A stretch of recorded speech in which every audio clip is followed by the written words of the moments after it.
የአዲስ አበባ ከተማ ትምህርት ቢሮ የተማሪዎችን ውጤት ለማላቅ በቀየሰው ስትራቴጂ መሰረት ዛሬ ዴቱ ሌሰንቱ ላይ ሲምፕሊፊኬሽን ኦፍ ራዲካልስ በሚገባ ከተማሪዎች ጋር በመነጋገር ላይ ነን።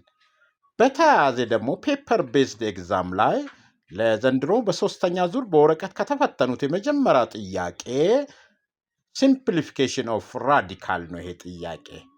ስለዚህ የትናንትናውን ዴይ ዋን ሌሰን ዋን ላይ የነበረው ደግሞ ሴት ቲዮሪ ሁለት ጥያቄዎች መጥተዋል። የከተማ አስተዳደሩ የቀየሰው ስትራቴጂ እጅግ በጣም ተገቢና ምርጥ መሆኑን ተማሪዎችና ወላጆች ከተጠቀሙበት አሪፍ ፕሮግራም እንደሆነ እኛ መምህራን ምስክሮች ነንና በሚገባ ተጠቀሙበት። ለመሆኑ ተማሪዎች ይህ ሲምፕሊፊኬሽን ኦፍ ራዲካልስ ተመሳሳዮቹን አንድ ላይ ሰብስባችሁ የሚጣፋውን ካጠፋችሁ በኋላ የሚመጣ መልስ የትኛው ነው? ኮሜንት አድርጉ እስቲ።